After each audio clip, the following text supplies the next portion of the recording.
हमारे बीच हिंदी साहित्य के एक सशक्त हस्ताक्षर पाठक सृजन जी यहाँ उपस्थित हैं। मैं उनसे गुजारिश कर रहा हूँ कि आएँ और अपनी कविताओं से हमें भी रूबरू कराएं। सृजन पाठक जी आइए।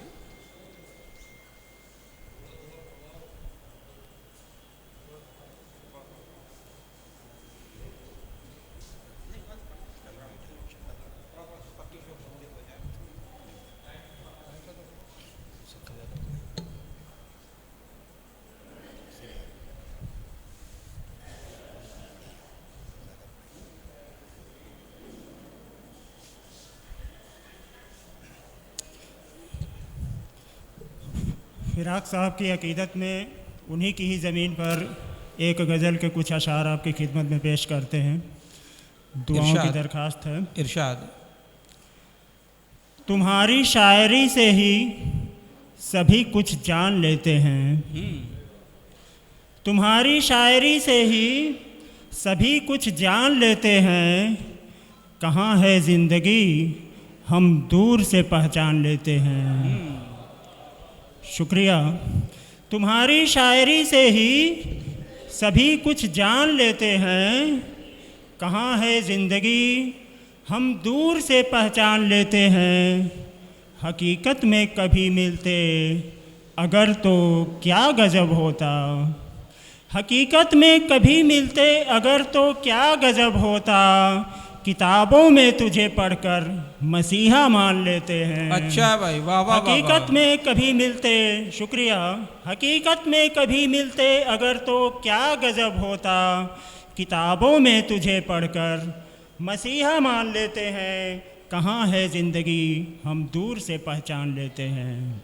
फिराक साहब कहते हैं कि तबीयत अपनी घबराती है जब सुनसान रातों में। हम ऐसे में तेरी यादों की चादर तान लेते हैं। शेर बतौर ख़ास पेश है। कभी बेचैन होकर रात जब करवट बदलती है।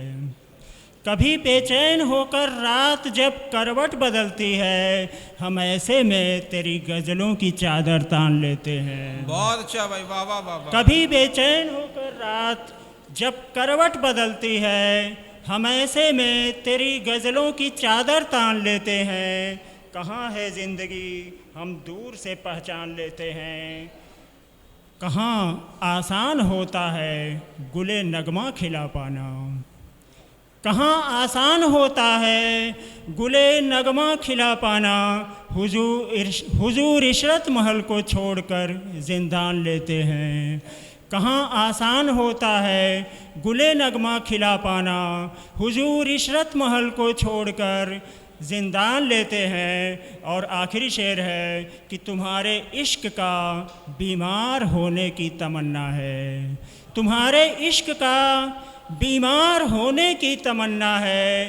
तुम्हें पाकर रहेंगे एक दिन हम ठान लेते हैं। तुम्हें पाकर रहेंगे एक दिन हम ठान लेते हैं। तुम्हारी शायरी से ही सभी कुछ जान लेते हैं। कहाँ है ज़िंदगी हम दूर से पहचान लेते हैं। बहुत बहुत शुक्रिया। बहुत बहुत शुक्रिया सृजन जी।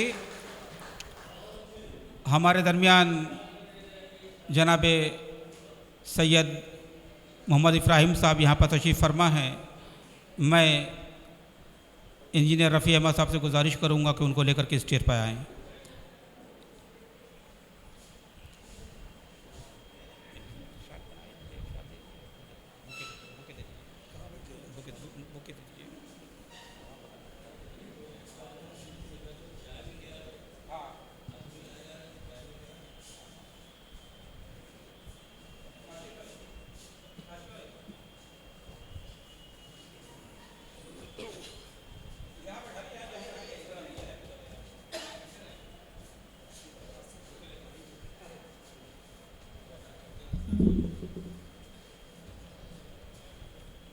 रफ़ी भाई एक मिनट से बुके देती बुके।